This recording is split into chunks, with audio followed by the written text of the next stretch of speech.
Sallallahu ala Muhammad Sallallahu alaihi wasallam Sallallahu ala Muhammad Sallallahu alaihi Allah malaikatahu yusholluna 'alan nabi. Sesungguhnya Allah bersolawat kepada dan malaikat kepada Nabi. Berarti yang kita lakukan, lalu Allah juga lakukan. Bahkan Allah lebih dulu melakukan adalah solawat. Maka boleh disebut zikir azali, zikir qadim. Allah qadim nggak? Qadim. Salah satunya adalah solawat ala Nabi. Nah itu, sallallahu ala Muhammad. Jadi ketika ruh kita berputar di alam gaib itu, yang dia baca sallallahu alaihi Muhammad sallallahu alaihi wasallam. Kenapa? Dia berterima kasih karena Nabi diciptalah dia kemudian ada. Gitu. Makanya Nabi mengatakan man nasya salata alayya khati'a tariqal jannah. Ini berkali-kali saya ulang supaya tidak lupa. Siapa yang lupa salat kepadaku, maka dia akan tersesat masuk surga. Dia udah ke arah surga nih, tapi nggak ketemu-ketemu pintunya. Kenapa? Karena surga itu dicipta karena ada Nabi Muhammad SAW. Hanya untuk alu Muhammad, untuk keluarga Nabi Muhammad. Keluarga Nabi ada dua. Keluarga nasab, ada keluarga sanad. Keluarga nasab yaitu keturunan Rasulullah. Silakan. Kemudian ada keluarga ilmu. Nah, ini yang mahal sebenarnya ilmu. Kita ini kan wajahnya wajah-wajah Asia ya, walaupun ada yang keturunan nih, saya lihat nih beberapa ini. Tapi bukan itu yang penting ya. Man bata'a nasabu, gimana di arba'in? Man bati'a amaluhu lam yusri'hu nasabu. Orang yang punya nasab tapi amalnya nggak connect dengan Rasulullah, nggak manfaat. Hadis ini bukan untuk menghujat ahlu bait seperti yang dilakukan oleh kawan-kawan kita yang benci dengan habaib. Amal ini kalau habaib aja nggak dijamin, apalagi ente gitu maksudnya. Gitu maksudnya hadis ini. Nah, jangan salah memahaminya, ya. Karena hadis yang sahih mengenai ahlu bait ada di Sahih Muslim. Sahih Muslim sahih nggak? Namanya udah Sahih Muslim. Apa kata Nabi? Inni tarikum fikum tsaqalain. Aku tinggalkan kepadamu dua wasiat. Yang kita kenal kan biasanya kitab Allah dan sunnah. Tapi hadis yang sahihnya bukan kitab Allah dan sunnah, itu hadisnya hasan. Yang sahih adalah kitab Allah dan ahlu baitku. Kitab Allah, ya. Kalau kamu berpegang dengannya, kamu tidak tersesat. Yang kedua, ahlu baiti. Lalu Nabi mengingatkan sampai 3 kali, uzakkirukumullah fi ahli baiti. 3 kali. Aku ingatkan kalian mengenai ahlu baitku, 3 kali. Berarti mencintai ahlu bait, mengerti ahlu bait, habaib yang ahli sunnah, itu wajib hukumnya. Makanya saya kalau ada habaib, walaupun gak alim-alim amat, ya kita dahulukan dia. Khawatir nih masuk ke hadis itu, walaupun kita tahu nih ilmunya biasa. Nah, ini namanya mengtakzim, menghormati, bukan mengkultuskan, itu beda. Ya, perbedaan kita dengan ajaran Syiah, mereka menganggap para imam zuriat Rasulullah itu maksum, dikultuskan. Maksum artinya apa? Terjaga dari dosa. Ya. Baik. Nah, berbicara tentang keluarga Nabi, pewaris Nabi, nah, nanti kita akan bahas di bab ke-10 dari kitab Awariful Ma'arif, salah satu kitab ilmu qalbu atau tazkiyatun nufus atau tasawuf dalam tradisi ahlu sunnah. Dan saya sudah menyampaikan berkali-kali, tasawuf adalah khas ahlu sunnah. Tidak ada ahli bid'ah mempunyai tasawuf. Ini perlu diketahui.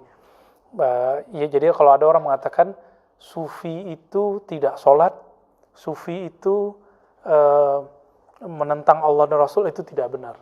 Berarti dia bukan sufi, dia suka film. Ya.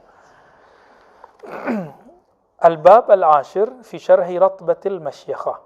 Bab ke-10 mengenai penjelasan martabat atau tingkatan masyaikh, guru. Siapa yang berhak jadi guru? Siapa yang berhak jadi syekh? Siapa yang berhak jadi mursyid? Kan banyak nih mursyid sekarang, benar nggak? Ada dengar syekh mursyid gitu, dengar ya?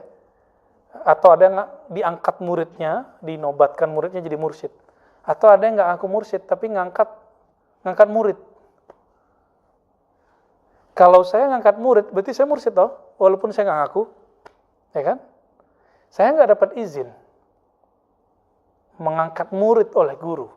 Lalu saya ngangkat murid, durhaka nggak? Ya.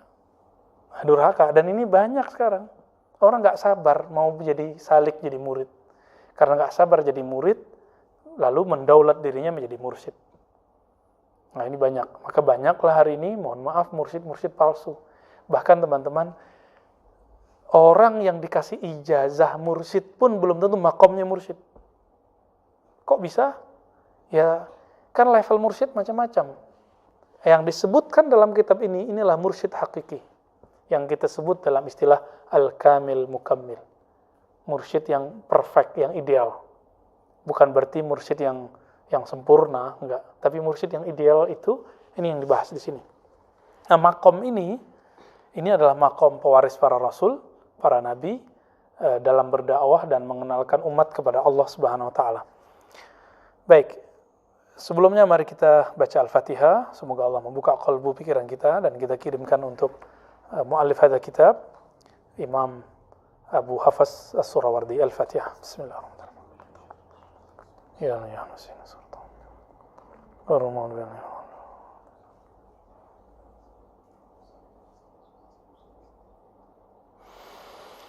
Amin. Qala al-Imam Abu Hafs As-Surawardi bisanadina al-muttasil ilaihi, dengan sanad kita yang bersambung kepadanya, beliau berkata, warada fil khabar an Rasulillah sallallahu alaihi wasallam. Terdapat sebuah riwayat dari Rasulullah sallallahu alaihi wasallam. Ini agak nggak biasa, beliau biasanya menyebutkan satu hadis lengkap dengan sanadnya sampai ke Nabi. Tapi di bab ini pembukaannya tidak. Sepertinya beliau lagi ada maksud. Ya, maksudnya saya lagi nggak menggunakan riwayat sanad, tapi lagi ngambil maknanya langsung. Karena kalau pakai sanad nanti membuat buyar isinya. Apa hadisnya? Walladzi nafsu Muhammadin biyadih. Demi zat Nabi Muhammad yang dalam kekuasaannya, genggamannya. La in syi'tum la uqsimanna lakum. Ya. Jika kamu mau, aku akan bersumpah terhadap kalian. Nabi lagi mau sumpah nih. Apa sumpah Nabi? Inna ahabba ibadillahi ta'ala, sesungguhnya hamba Allah yang paling Allah cintai. Kalau paling dicintai, wali itu bukan. Wali itu bukan. Wali. Alladzina yuhabbibuna Allah ila ibadih. Yaitu hamba-hamba Allah yang mengajak hamba Allah yang lain untuk mengenal dan mencintai Allah. Itu hamba Allah yang paling dicintai. Gitu. Kita balik ya. Kebalik lafaz hadisnya. Alladzina yuhabbibuna Allah ila ibadihi wa yuhabbibuna ibadallah ila Allah. Yang meminta Allah agar mencintai hambanya, agar memaafkan hambanya, agar mengampuni murid-muridnya, umat semua. Nah, ini hari ini udah doain orang lain belum? Nah, itu maksudnya. Udah doain belum? Berarti antum belum dapat tuh jatuh cintanya Allah. Ya. Hari ini sudah kirim Fatihah belum untuk umat? Untuk sahabat. Gitu. Jadi kalau mau tahu cari waliullah tuh paling cemas dengan nasib umat. Dia nggak hanya cemas dengan nasibnya sendiri. Dia mencemaskan nasib umat, terutama murid-muridnya, sahabat-sahabatnya, teman-temannya, keluarganya, orang di kampungnya, di negaranya, apalagi yang seiman dengannya. Umum manusia aja dia khawatirkan, apalagi umat yang beriman. Ya. Nah ini baru satu. Yang kedua, yuhabbibuna ibadallah ilallah, yang mengenalkan Allah dan mengajarkan bagaimana mencintai Allah kepada makhluk-makhluk, kepada hamba-hambanya. Nah, itu yang lafaz pertama tadi. Dan yang ketiga, wa yamshuna 'alal ardi bin nasiha. Mereka jalan di muka bumi dengan nasihat. Apa arti nasihat dalam bahasa Arab? Tulus. Tulus itu beragam. Kepada Allah dengan tauhid yang benar. Kemudian kepada kitab Allah, mengikuti kitab Allah. Terhadap Nabi dengan taat kepada Nabi. Kepada para pemimpin dengan cara mentaati mereka dalam hal yang tidak maksiat. Dan umat Islam dengan cara membimbing mereka. Nah, itu an-nasihah. Jadi nasihat itu hanya boleh disebut nasihat jika ada tulus. Jadi antum kalau belum tulus ngajar orang, belum menasihati namanya. Ini saya nih mau mengkritik suatu kelompok, tapi ingin menjatuhkan dia. Berarti saya belum tulus. Gitu. Saya misalnya nih ingin ngeritik Salafi. Niatnya mau jatuhin Salafi, maka saya belum memberi nasihat kepadanya. Karena belum tulus. Kata Imam Sya'rani, jika engkau belum berniat agar rahmat Allah sampai kepada lawanmu, maka berhentilah berdebat. Jangan enggak usah dakwah deh gitu. Berarti dia belum kenal Allah. Dia belum cinta Allah. Nah, gimana dia mau melakukan itu? Baik. Apa kata beliau? Ini hadis setelah kita teliti, tahrij, riwayat Imam Ibnu Abi Dunya. Pada dengar? Ya, kalau ahli hadis ini anak Darussunnah pada ngerti nih. Ya. Ibnu Abi Dunya. Imam Dunya ini punya kitab, kalau Imam Bukhari Muslim punya kitab Jami'. Jami' ini kumpulan-kumpulan besar, banyak tema di dalamnya. Kalau Ibnu Abi Dunya mempunyai kitab-kitab ajza, tematik, satu tema. Aulia, zuhud, al-maut, ziaratul kubur misalnya. Nah, itu Imam Ibnu Abi Dunya. Dan perlu diketahui, Imam Al-Ghazali rahmatullah alaih menulis Ihya Ulumuddin. Kalau ada hadis yang tidak bisa kita temui di hadis yang lain, kebanyakan ada di Ajza Ibnu Abi Dunya. Dan itu sudah dicek. Maka penelitian terakhir dari beberapa syekh dan beberapa ahli hadis, peneliti hadis, ternyata hampir semua hadis dalam Ihya Ulumuddin itu ada sumbernya. Kecuali cuma 20-an sampai 50-an. Semuanya ada sumbernya. Masalah kualitasnya nanti. Jadi beliau baca kitab hadis, bayangkan. Orang kan ngejek Imam Ghazali nih. Bahkan mengatakan ada kemarin penceramah dari Indonesia di YouTube mengatakan bakar aja tuh kitabnya gitu ya. Boleh dibakar gitu. Sebenarnya dia menukil kalam orang, kemudian dia kalamkan sendiri. Dan itu tidak boleh ya. Nauzubillah min dzalik. Bahkan pendahulunya Ibnul Jauzi mengkritik Al-Ghazali tapi juga memujinya. Bahkan mengikhtisar kitabnya. Mukhtasar Minhajul Qasidin yang sekarang dipakai oleh teman-teman Salafi untuk kitab Tazkiyatun Nufusnya yang setelah diikhtisar oleh Ibnu Qudamah. Jadi coba lihat. Ghazali, Ihya Ulumuddin diikhtisar oleh Ibnul Jauzi. Apa nama kitabnya? Mukhtasar Minhajul Qasidin. Minhajul Qasidin. Minhajul Qasidin diikhtisar oleh Ibnu Qudamah. Kitab ikhtisar inilah yang sudah diterjemahkan di mana-mana dan dipakai dalam majelis Tazkiyatun Nufus sahabat-sahabat kita Salafi. Ya, saya bersyukur juga sih. Enggak apa-apa toh. Ya, semoga ini jalan supaya kalbu kita, kalbu mereka lembut gitu. Tapi sudah banyak yang dikurangi dalam kitab itu. Nah, ini yang perlu kita ketahui. Cuma bagusnya riwayat hadis yang menurut Ibnu Jauzi bermasalah sudah dibuang, ya. Baik. Madza qala Al-Surawardi. Jadi Imam Surawardi ingin menjelaskan perspektif ilmu qalbu. Apa kata beliau? Wa hadza alladhi dzakarahu Rasulullah SAW huwa ratbatul masyakhah wad da'wati ila Allah Ta'ala. Yang Nabi katakan tentang orang yang paling dicintai oleh Allah adalah orang yang meminta Allah supaya mencintai hambanya dan mengajak hamba agar mencintai Allah, lalu berjalan ke bumi dengan penuh ketulusan, nasihat. 3 karakter ini adalah karakter yang dipunyai oleh orang yang menaiki makom masyakhah, syekh mursyid. Wa da'wah ilallah, da'i kepada Allah SWT. Inilah makomnya Al-Habib Umar. Inilah makomnya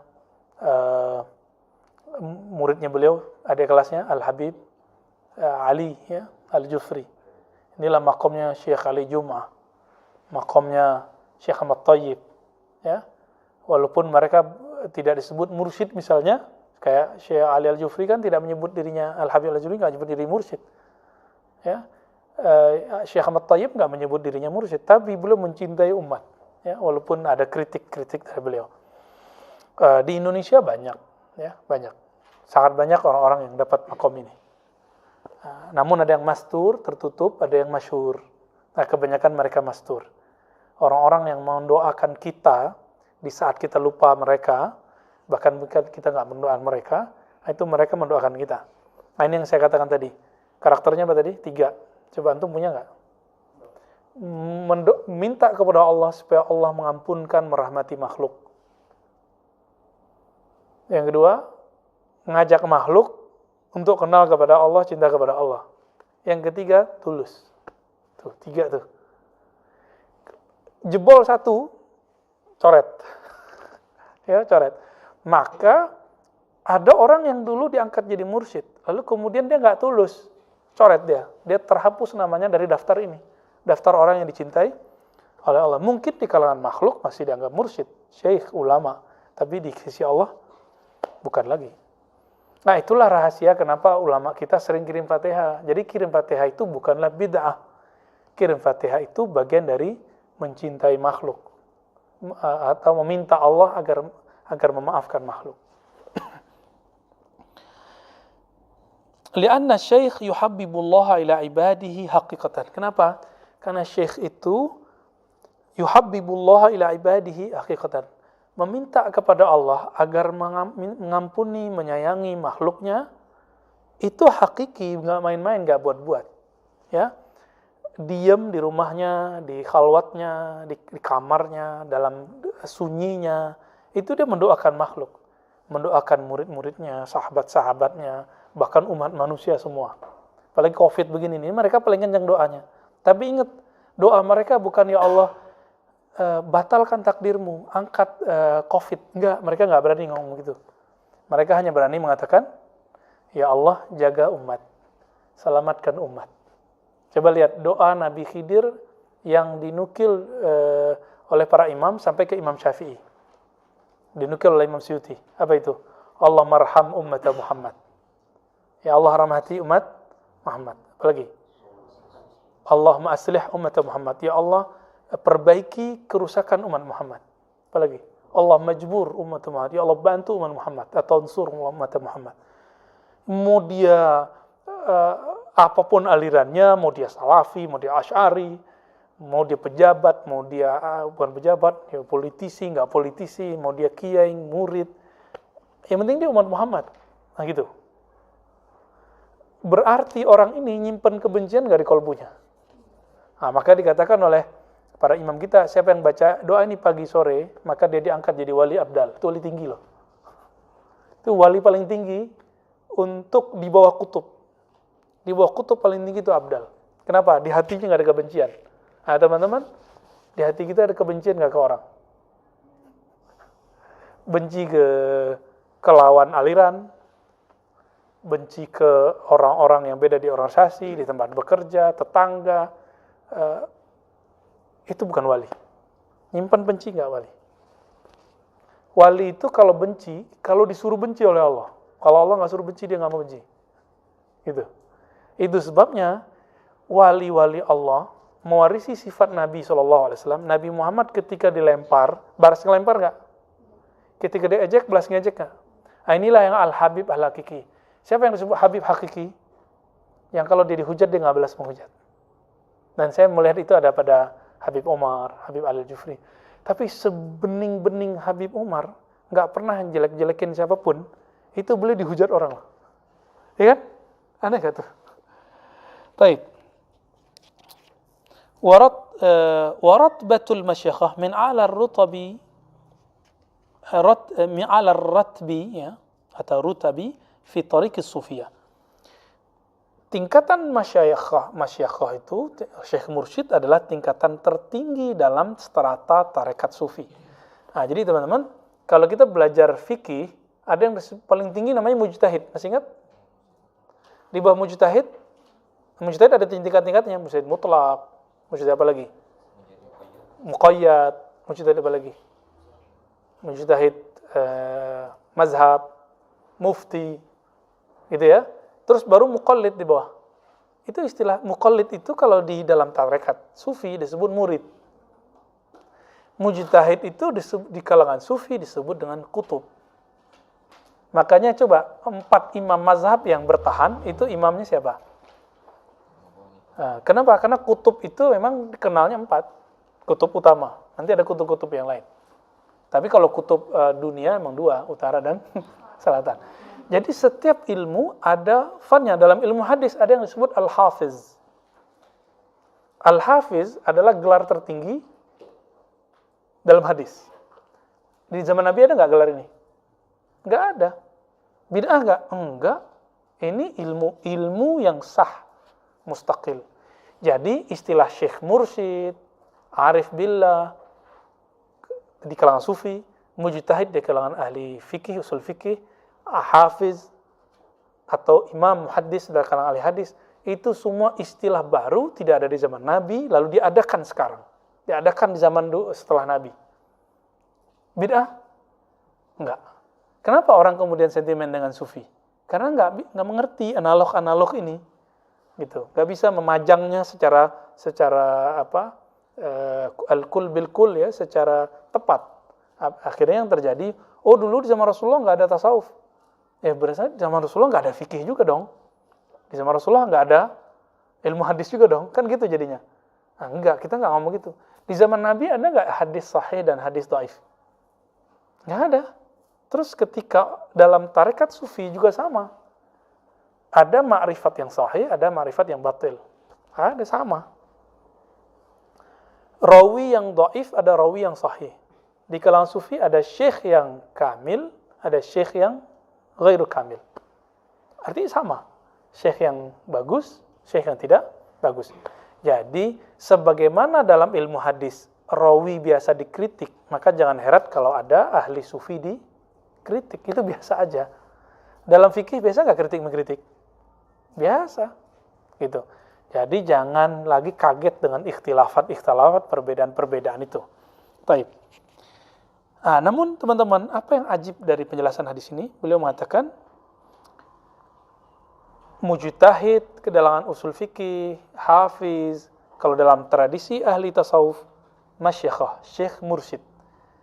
Ini adalah niyabah, ya, fi tariqis sufiyah wa niyabatut nubuwah, ya, dan niyabah mewakilkan kenabian fi du'a ilallah, ya.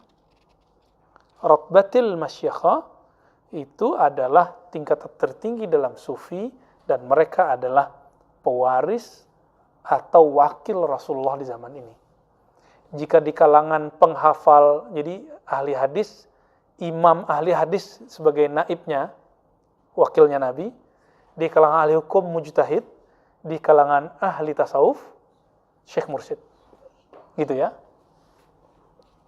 Kenapa harus begitu? Karena ahli fikih tidak menyentuh persoalan kolbu, benar nggak? Ada nggak pembahasan di rukun 13 yang kita pelajari di mazhab Syafi'i, bab khusyuk? Bab bagaimana cara menikmati bacaan, ada nggak? Nggak ada. Ya. Adakah dalam ilmu akidah, ilmu kalam, cara mentalkinkan zikir? Nggak ada. Adakah di kalangan ahli hadis cara mendamaikan 2 hadis yang bentrok? Satu hadis mengatakan boleh, satu hadis mengatakan tidak boleh. Nggak ada. Itu adanya di fikih. Nah, lalu praktek secara kamilnya itu ada di kalangan sufi. Taib. Fa'amma wajhu kauni syekh yuhabbibullaha ila ibadihi fa'alana syekh yasluku bil murid tariqal iktida' bi Rasulullah.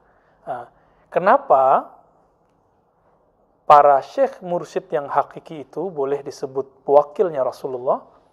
Karena dia membimbing murid, yasluku bil murid, membimbing murid untuk apa? Tariqal iktida' bi Rasulillah. Cara mengikuti Nabi mulai dari adab yang kecil sampai kepada adab rohani. Gitu. Nabi itu zikir bergetar. Teman-teman ini berzikir nggak bergetar, berarti belum dapat tekniknya. Teknik ini yang punya nggak ahli fikih, nggak ada ahli fikih punya. Siapa yang punya? Ahli sufi. Berarti sufi itu ahli bid'ah nggak? Gitu. Ya enggak. Justru mereka menyimpan beberapa sunnah yang tidak dipegang oleh ahli yang lain. Gitu. Sebagaimana tidak semua sufi mengerti hadis, begitu juga tidak semua ahli hadis mengerti sufi. Sebagaimana tidak semua ahli fikih mengerti tasawuf, begitu juga tidak semua sufi mengerti ilmu fikih. Udah begitu aja. Namun kalau ada yang mengerti semua, wah ini namanya mujtahid mutlak udah. Dan itu saya belum ketemu di zaman ini. Ya. Ada udah sampai ke derajat hampir-hampir mujtahid nih kata Syekh Wahbah Zuhaili. Siapa namanya? Yusuf Al-Qaradawi. Tapi beliau dalam bab politik cacat. Karena beliau hancur tuh Libya. Karena fatwa beliau Imam Syekh Al-Buti dibunuh. Gitu ulama kita kemudian mengaitkannya. Karena beliau mengatakan bunuh Qaddafi. Ya. Boleh memerangi ulama-ulama pemerintah. Itu. Siapa ulama pemerintah di Suriah? Yang dikatakan pemerintah di situ adalah Al-Buti, ulama pemerintah. Akhirnya orang bunuh Al-Buti. Padahal Syekh Al-Buti tidak menerima satu apa di sana? Lira apa? Lira ya. 1 lira pun kata anak beliau. Kita ketemu dengan anak beliau dan saya berguru mazhab Syafi'i ke beliau. Mengatakan 1 rupiah kalau bahasa kita nggak pernah beliau terima dari Bashar Assad. Beliau cuma ngajar dapat gaji, udah itu aja yang makannya. Ulama sultan dari mana coba?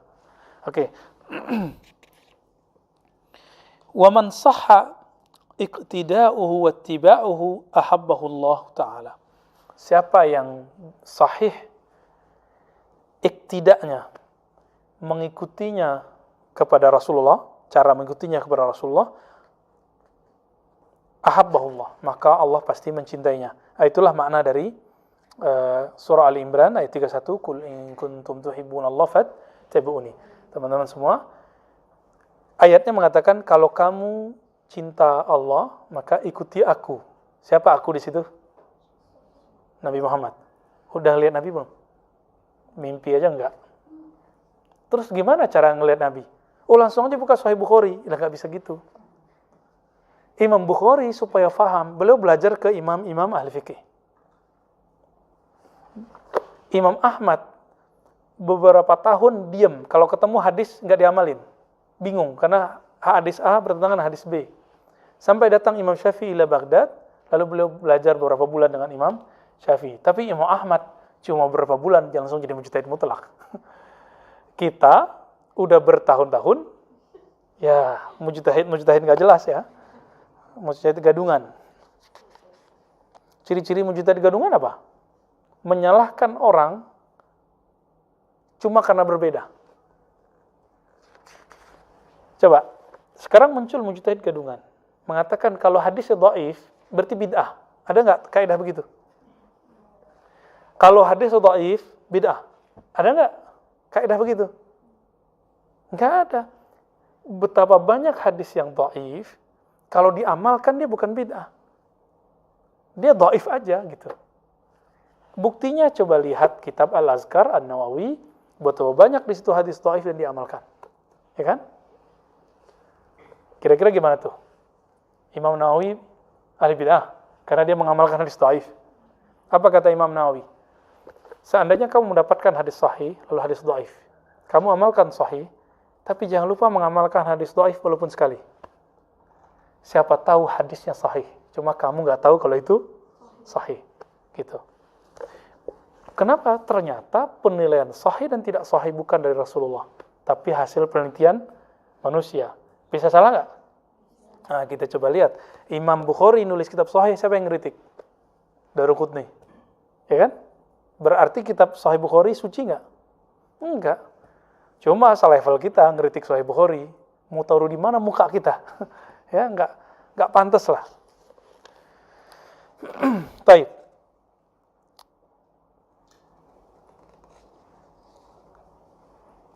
Apa kata beliau? Wa wajhu kaunihi yuhabbibu ibadallah ta'ala ilaih. Nah, kriteria atau ciri-ciri kenapa seorang mursyid itu dicintai oleh Allah, seorang kiai, seorang habib, seorang ustadz dicintai oleh Allah, ini coba dilihat. Annahu yasluku bil murid tariqat tazkiyah. Dia membimbing murid untuk melakukan tazkiyah. Apa arti tazkiyah? Penyucian jiwa. Jadi tazkiyatun nufus hanya salah satu bab dalam tasawuf. Jadi kalau ada teman-teman kita, sahabat-sahabat kita salafi mengatakan tidak ada tasawuf yang ada tazkiyatun nufus, maka hanya sepersekian bab dari tasawuf. Kira-kira begitu. Ya. Jadi mereka bertasawuf nggak sebenarnya? Iya, cuma malu aja bilang tasawuf. Karena udah keburu membid'ahkan sufi, menganggap sufi zindiq. Wa idza tazakkatin nafsu in jallat mir'atul qalb. Nah, teman-teman, apabila cerminan kolbu, jadi kolbu itu ibarat cermin, dia bersih, maka apa yang di depannya, apa yang ada di sekitarnya terlihat nggak di dalam. Jadi kolbu itu kayak cermin cembung. Apa aja yang sekitar itu kelihatan. Itu sebabnya semakin bening, saya bisa menembus hati orang, gitu misalnya. Contoh, seperti saya kalau mengerti bahasa Arab, bahasa Inggris, saya tahu nih bahasa orang ini benar atau enggak. Kok bisa tahu? Ya karena sudah terasah, terlatih. Maka seorang mursyid itu kolbunya kalau diasah tiap hari, dia ketemu antum sekali begini sudah langsung bisa merasakan. Oh ini orang rajin nih, ini kurang rajin, ini rajinnya mut-mutan. Itu langsung kerasa itu, ketemu apalagi salaman tuh langsung getarannya ada. Ya. Kan wasfahu, bersalamanlah kamu, kan begitu di dalam Al-Qur'an. Karena salaman itu bisa menetralkan tapi juga bisa jadi awal dari jadi juri. Maka salah satu pengobatan kan dengan salaman, dengan sentuhan gitu. Ya. Tapi bukan berarti itu dia mengerti alam gaib, enggak. Karena kolbu bukanlah gaib. Kolbu bukanlah alamul ghuyub. Dia cuma antara alam gaib dengan alam nyata. Alam nyata dalam bahasa kitab ini disebut alamul malak. Jadi alam itu ada alam nyata, ada alam barzakh, nah, antara itu lalu ada alam baru alam gaib, ya, jabarut, malakut. Ya, kita mundurin isya, ngamalin hadis menakhir salat isya sebentar ya.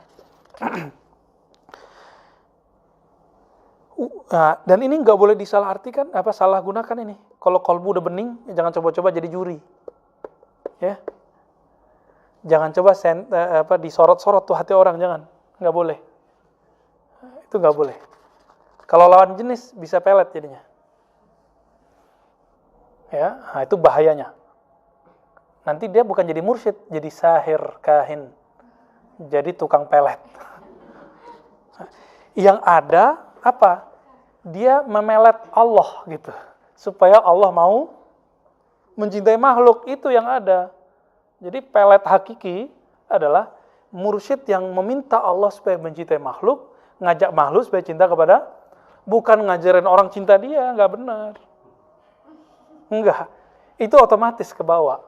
Oke, tadi saya nanya. Kita ketemu Nabi nggak? Maka kalau disebut fattabi'uni, ikutilah aku. Nabi Muhammad jaraknya dengan kita berapa abad? 15. 1400 kan sekarang? 15 abad.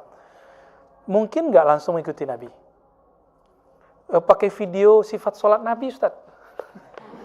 Nggak bisa. Kenapa? Cara sholat itu harus dipelajari pergerakan per huruf dari orang yang dia belajar ke orang sebelumnya, orang itu belajar ke orang sebelumnya sampai ke Nabi. Ini disebut dengan as-sanad bil fi'li. Sanad bil fi'li atau al-musalsal bil fi'li. Musalsal amal itu musalsal terbesar di dunia setelah Al-Qur'an. Jadi ada Al-Qur'an itu per hurufnya sama kayak Nabi. Tahu dari mana? Coba. Karena ada sanad guru. Antum mau kemana aja negerinya Quran gitu sama. Kecuali qiraatnya berbeda. Gitu. Kalau garansi Quran saya benar karena saya punya guru ahli qiraat, maka garansi sholat saya benar. Saya punya ahli guru fikih, guru TPA dulu, bahwa dia sholat dari gurunya. Gurunya sholat dari gurunya. Jadi jangan lagi ngomong gini, ternyata sholat ala kampung kita salah, Tat. Gitu ya, kan ada yang ngomong gitu. Loh kenapa? Oh yang sahih tuh videonya sifat sholat Nabi. Loh sifat sholat Nabi itu adalah kompilasi Syekh Albani, versi Albani. Belum tentu benar. Coba dicek. Banyak ngacoknya. Ya. Nah, tangan naik turun duluan mana, itu juga udah kacau di situ. Ya. Tapi itu usaha Syekh Albani, ya sudah. Kenapa? Karena dia nggak melihat orang, dia melihat teks. Akhirnya dia mengatakan penyebut Sayyidina itu bid'ah. Debatlah beliau ini dengan Syekh Al-Ghumari. Debat panas itu. Begitulah sampai akhir nantinya. Karena kita tidak bisa melihat Nabi, maka lihatlah orang yang mewarisi ilmu Nabi. Jadi sebenarnya guru-guru antum dulu di kampung itu pewaris Nabi, tapi dalam ilmu yang sedikit itu. Cukup nggak? Cukup. Makanya mau sehebat apapun nih ngajinya sekarang, tetap aja cara sholatnya kayak guru TPA-nya dulu. Ya, bener nggak? Mau dijadiin aliran apa, nanti alam bawah sadarnya begitu. Jadi teman saya itu ada sholat tangannya begini terus, gitu ya. Tapi ketika kita ajak ngobrol, asik ngobrol, terus jam sholat datang. Dia lupa kalau dia udah beraliran baru. Tangannya turun lagi. Terus kenapa? Ya kenapa? Karena dia udah dari alam bawah sadarnya sholat seperti itu. Dan itu nggak salah kok. Kalau mau tangannya begini boleh nggak? Ya boleh-boleh juga. Cuma guru kami Syekh Taufik setelah mempelajari fikih Syafi'i itu melarang. Apa kata beliau? La taf'al misla haula. Jangan lakukan seperti itu. Karena Imam Muslim dalam Sahih Muslim menyebutkan antara dada dan perut. Ini contohnya. Kalau nggak punya guru susah. Kalau belajar pakai video mungkin sebulan baru ngerti. Tapi kalau pakai guru ketemu 20 menit selesai. Ya kan? Nah, ini hebatnya. Berguru itu bisa memendekkan waktu yang panjang, mengefektifkan waktu. Taib.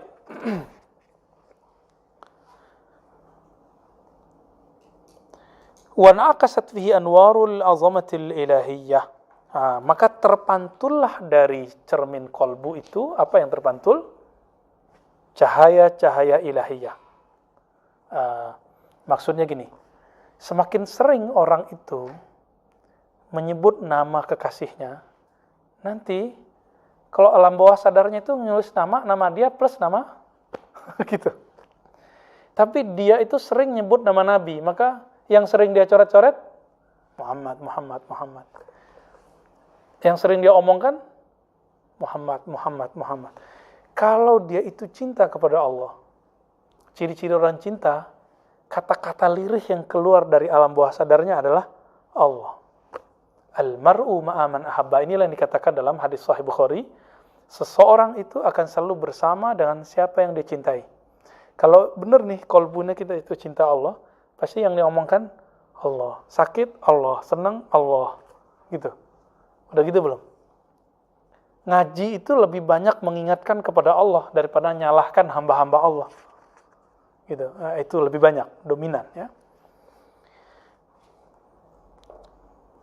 Walaha fihi jamalut tauhid, maka akan terpancar padanya keindahan tauhid. Tauhid itu indah loh ya. Tauhid itu mencintai Allah tanpa menyekutukannya. Dan itu indah. Ini teman-teman, kalau pernah mengalami dulu di masa muda-muda kali ya, terus sekarang jatuh cinta kepada dua orang sekaligus itu ribet. Taib. Wan jazabat ahdaqul basirati ila mutala'ati anwari jalalil qidami wa ru'yatil kalamil azali. Maka ketariklah itu ya. Hadak itu mata ya. Mata ini disebut hadak. Kalau dalam hati, ini bahasa analog. Maka pandangan mata basirah akan menembus, akan ketarik ila mutala'ati anwari jalalil qidam. Akan lebih tertarik memandang keagungan Allah yang maha qadim, wa ru'yatil kamalil azali, lalu melihat Allah yang maha sempurna dan azali. Jujur, kalau kita senang seseorang, pengen ketemu nggak sama orangnya? Ya, senang kan bertahap. Senang karena apa? Senang berteman. Kalau senang berteman, sehari aja nggak ngobrol sama dia nggak seru. Senang cinta, beda lagi kan? Kalau nggak ditanyain ngapain hari ini dek, mas, miss, mus, kayaknya nggak seru gitu. Itu sama. Maka Nabi SAW itu mengabarkan Sallallahu ala Muhammad